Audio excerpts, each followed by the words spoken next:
Hello everyone, welcome back. आज हम लोग बात करने जा रहे हैं micro processors versus micro controller के बारे में। माइक्रो प्रोसेसर होता क्या है? सबसे पहले बात करते हैं माइक्रो प्रोसेसर। माइक्रो प्रोसेसर इस टाइप के होते हैं, आपको दिखते हैं ये इस टाइप के। हमारे क्या होते हैं माइक्रो प्रोसेसर। ये हमारा क्या है माइक्रो प्रोसेसर। ठीक, माइक्रो प्रोसेसर इसका नाम ही डिफाइन कर रहा है, ये प्रोसेसिंग में काम आता है। ठीक, एक चीज़ याद रखिएगा, माइक्रो प्रोसेसर प्रोसेसिंग में काम आता है। वहीं पे माइक्रो कंट्रोलर क्या करता है, बेसिकली कंट्रोल करने में काम आता है। एक चीज़ ये डिफरेंट इजी वे में जैसे इंजीनियर याद करते हैं, इस तरह आप याद कर लीजिए कि माइक्रो प्रोसेसर प्रोसेसिंग में काम आता है, माइक्रो कंट्रोलर कंट्रोल करने में काम आता है। अभी क्या आता है कंट्रोल करने में, मैं आपको बताऊंगा। सबसे पहले माइक्रो प्रोसेसर की बात करते हैं कि micro processor basically it is the processing device that convert the data into information based of some set of instruction. It is very compact electronic chip due to which it referred to as microprocessor। यानी कि ये basically processing device है जो क्या करती है, data को convert कर देती है किसमें, इंफॉर्मेशन बेस्ड पे। ये सम ऑफ इंस्ट्रक्शन होता है, यानी कि अभी मैंने भी बताया कि माइक्रो प्रोसेसर प्रोसेसिंग डिवाइस है, यानी कि जो भी डेटा होता है उस डेटा को प्रोसेस करता है और आगे भेज देता है। ठीक, ये आपके सिस्टम में लगती है, चिप लगती है टाइप से। ठीक, ये बेसिकली किस माइक्रो प्रोसेसर यूज ऐसा सीपीयू भी यूज होता है। और ये क्या करता है, दो टाइप से कंस्ट्रक्ट करता है। कौन से? एक एल यू पार्ट लेता है, एक लेता है सी यू। यानी कि ए एल यू का मतलब होता है अर्थमेटिक लॉजिकल यूनिट, और सी यू का मतलब होता है control unit.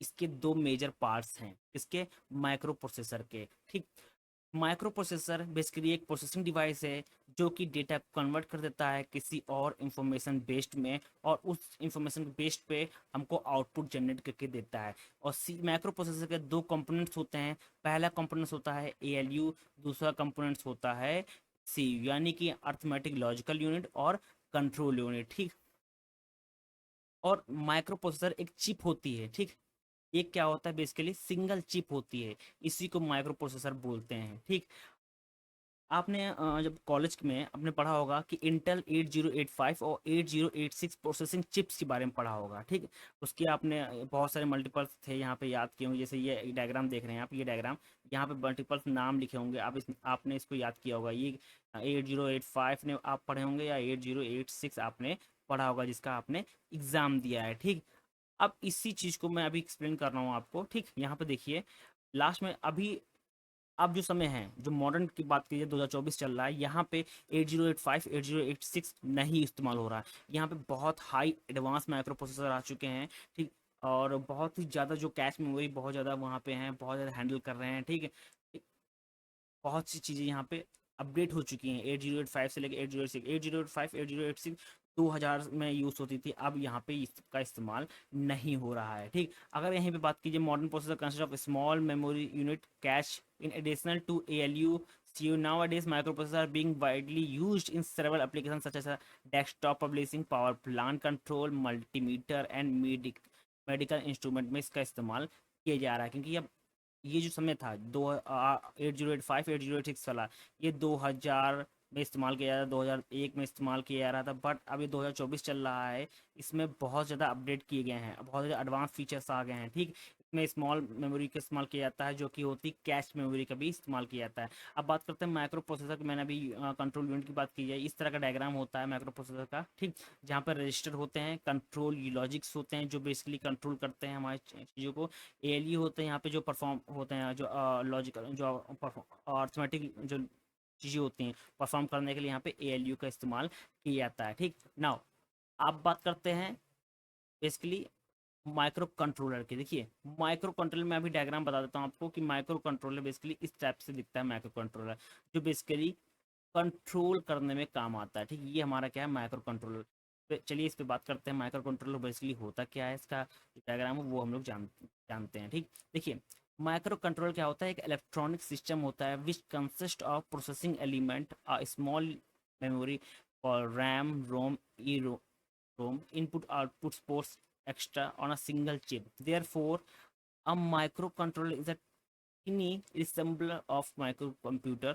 It's quite small and low cost electronic device which is used to several electronic applications as the main functioning device। ठीक, देखिए ये क्या होता है, एक प्रोसेसिंग एलिमेंट होता है जिसमें एक स्मॉल मेमोरी लगी होती है, जैसे कि रैम रोम ये रोम और इनपुट आउटपुट पोर्ट्स लगे होते हैं, ठीक। ये सिंगल चिप पे काम करती है, बेसिकली ये कंट्रोल करने के काम आती है। और ये लो कॉस्ट होते हैं क्योंकि ये स्मॉल इन साइज होता है, और ये सेवरल एप्लीकेशन जो बनते हैं, जो हार्डवेयर बनते हैं उसमें ये लगता है। जैसे कि ये बात की जाए एग्जांपल के तौर पे, वॉशिंग मशीन हो गया, ठीक, एयर कंडीशनर हो गया, रेफ्रिजरेटर हो गया, इसमें माइक्रो कंट्रोलर का इस्तेमाल किया जाता है। बेसिकली क्या होता है, micro controller are use to automate the operation of the device based on user instruction, ठीक।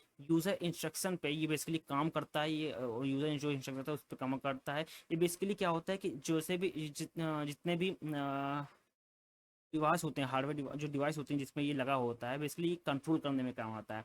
और इसका जो माइक्रो कंट्रोलर होता है, ये एम्बेडेड सिस्टम के साथ ही वर्क करता है, यानी कि micro controller is a backbone of embedded system. यहाँ पे एक चीज़ लाइन लिखी हुई, ये लाइन आप याद रखिएगा कि जो माइक्रो कंट्रोलर होते हैं, ठीक, ये micro controller is a backbone of embedded system. All embedded system के बैकबोन होते हैं, ठीक। अगर एग्जांपल के तौर पे बात की जाए, यहाँ पे वॉशिंग मशीन होता है, वॉशिंग मशीन हो गया, ठीक, ओवन हो गया, स्मार्ट रेफ्रिजरेटर होता है, इसमें माइक्रो कंट्रोलर लगा होता है। इसमें मतलब कह सकते हैं कि एक एम्बेडेड सिस्टम बेसिकली लगा होता है, ठीक। अगर माइक्रो प्रोसेसर की बात की जाए कि ये लाइट सेंसिंग होता है और ये कंट्रोलिंग डिवाइस होता है, कि जैसे कि कहाँ कहाँ इस्तेमाल होता है कि ये जो एप्लीकेशन है, जो माइक्रो कंट्रोलर, ये लाइट सेंसिंग में इस्तेमाल किया जाता है, कंट्रोलिंग डिवाइस में इस्तेमाल किया जाता है, टेम्परेचर को जो सेंस करना है उसमें काम करता है, और जितने भी इलेक्ट्रॉनिक कंट्रोलिंग डिवाइस है उसमें भी इसका इस्तेमाल किया जाता है। आपने एग्जांपल देखा होगा फायर डिटेक्शन में, ठीक, फायर डिटेक्शन जो होती है, जो चीज़ें डिटेक्ट की जाती हैं, ठीक, वो माइक्रो कंट्रोलर के अंडर आता है, ठीक। बेसिकली अगर हम लोग बात करिए difference between micro controller versus micro processor, ठीक, एक चीज़ याद रखिएगा, माइक्रो कंट्रोलर जो कंट्रोल करने में काम आता है, बेसिकली ये बैकबोन होता है किसके, ऑल द एम्बेडेड सिस्टम के। बैकबोन होता है कौन, माइक्रो कंट्रोलर। वहीं पे माइक्रो प्रोसेसर क्या होता है कि ये प्रोसेसिंग में काम आता है। ये क्या करता है, एक डेटा को एक यूजफुल इंफॉर्मेशन में कन्वर्ट कर देता है, उसी को इन्फॉर्मेशन के हिसाब से हम लोग आगे प्रोसीड करते हैं। ये माइक्रो प्रोसेसर का वर्क है। माइक्रो प्रोसेसर आपने देखा होगा कि अभी आप मॉडर्न चीज़ें इस्तेमाल हो रही हैं। पहले 8085 8086 होता था, जहाँ पे मेमोरी नहीं थी, बट अब क्या होता है, अब एडवांस सिस्टम में यहाँ पे कैश मेमोरी होती है, जिसको हम लोग स्मॉल मेमोरी बोलते हैं, ठीक, का यहाँ पे इस्तेमाल होता है, ठीक। अब माइक्रो कंट्रोलर की बात की जाए तो ये इस तरह का फिगर होता है, ठीक, जहाँ पे माइक्रो प्रोसेसर लगा होता है, ठीक। माइक्रो प्रोसेसर बेसिकली क्या होता है कि ये एप्लीकेशन में पाया जाता है, जैसे कि लाइट सेंसिंग हो गया, कंट्रोलिंग डिवाइस हो गया, टेम्परेचर सेंसिंग हो गया, उसमें पाया जाता है। इसमें मेमोरी भी होती है कि टाइप की स्मॉल मेमोरी होती है, जो कि रोम होती है, रैम होती है, और यहाँ पे इनपुट आउटपुट पोर्ट्स लगे होते हैं, जिसकी हेल्प से हम लोग डिवाइस को कंट्रोल करते हैं, ठीक। अब मेन डिफरेंस पे आते हैं कि ये इसका जो डिफरेंस क्या होता है माइक्रो प्रोसेसर और माइक्रो कंट्रोलर में, हम लोग डिफरेंस देखते हैं। अगर डिफिनेशन की बात की जाए, micro processor can be understood as a heart of the computer system. मैंने अभी बताया कि चिप होती है, ठीक, सिंगल चिप होती है, इसके लिए हार्ड होती है। ये कैसे, इसमें जो लगा होता है कि इसमें मैंने अभी बताया था, जब हार्ड होती है, और यहाँ पे ये क्या होगा, बेसिकली एक सेंट्रल प्रोसेसिंग यूनिट होती है, ठीक, सेंट्रल यानी कि सेंट्रल में ये कि हार्ड कर लीजिए, सीपीयू क्या है, इसका हार्ड है, ठीक, वो यहाँ पे लगा होता है। और इसके दो मेन कंपोनेंट्स होते हैं, मैंने अभी बताया आपको, एक होता है एएलयू होता है, एक सीयू होता है, किसके, माइक्रो प्रोसेसर के। वहीं पे माइक्रो कंट्रोलर की बात की जाए, micro controller can be use to understand heart of the embedded system. ये एम्बेडेड सिस्टम का हार्ट होता है, और माइक्रो प्रोसेसर किसका हार्ट होता है, कंप्यूटर सिस्टम का हार्ट होता है, ठीक, हार्ट होता है, ठीक। नाउ अगर ये कैसे वर्क करता है, व्हाट इज इट, तो लेकिन इसका मतलब होता है कि a microprocessor is a processor where memory and input device component are connected externally. ये एक्सटर्नली कनेक्टेड होते हैं। आपने सीपीयू देखा होगा, सीपीयू में आपने जो इनपुट जो डिवाइसेस होती हैं आप बाहर से लगा सकते हैं, ठीक, पीछे पोर्ट्स दिए होते हैं, वहाँ से लगा सकते हैं। अगर वहीं बात करें माइक्रो कंट्रोलर के, बेसिकली ये इंटरली प्रेजेंट होते हैं, इंटरली ये प्रेजेंट होते हैं। अगर सर्किट की बात की जाए तो माइक्रो प्रोसेसर का जो सर्किट होता है कॉम्प्लेक्स होता है, वहीं पे, और माइक्रो कंट्रोलर की बात की जाए ये लेस कॉम्प्लेक्स होता है, ठीक। और इनपुट आउटपुट की बात की जाए, ये एक्सटर्नली कनेक्टेड होते हैं, ये ऑलरेडी बेसिकली अवेलेबल होते हैं, उसी कंपोनेंट्स में अवेलेबल होते हैं, ठीक। अगर वहीं बात की जाए कि फ्लैग्स की बात की जाए, फ्लैग बहुत इंपॉर्टेंट होते हैं, तो यहाँ पे जो माइक्रो प्रोसेसर में जीरो फ्लैग होते हैं, वहीं पे है जी, और माइक्रो कंट्रोलर में इसमें फ्लैग ही नहीं होते, does not have any flag. अगर नंबर ऑफ रजिस्टर की बात की जाए, माइक्रो प्रोसेसर में लेस होते हैं, ठीक, as compare to micro controller, और यहाँ माइक्रो कंट्रोलर में मोर नंबर ऑफ रजिस्टर होते हैं, ठीक। वहीं एप्लीकेशन की बात की जाए, बेसिकली पर्सनल कंप्यूटर में इस्तेमाल किया जाता है माइक्रो प्रोसेसर। वहीं पे अगर माइक्रो कंट्रोलर की बात की जाए, जो बेसिक डेली यूज़ हैं, जो हार्डवेयर हो जाए, उस जैसे कि वॉशिंग मशीन हो गया, कंडीशन हो गया, रेफ्रिजरेटर, उसमें माइक्रो कंट्रोलर इस्तेमाल किया जाता है, ठीक। अभी अगर आपसे पूछ लें जो कौन से जो प्रोसेसिंग चिप होती है, जैसे पहले जो आपने पढ़ा होगा प्रोसेसिंग चिप के बारे में, वो थी 8085, 8086, 2000, 2001, 2002 में पढ़ाई जाती थी, कॉलेज में पढ़ाई जाती है। बट अभी भी कॉलेज में ये चीज़ पढ़ाई जाती है क्योंकि वो बेसिक, वो मतलब एक बेसिक स्ट्रक्चर था जो आपको समझ में आया। आज के बहुत ही कॉम्प्लेक्स प्रोसेसिंग चिप्स आने लगी हैं जिसमें स्मॉल मेमोरी भी इस्तेमाल की जाती हैं। Thank you everyone.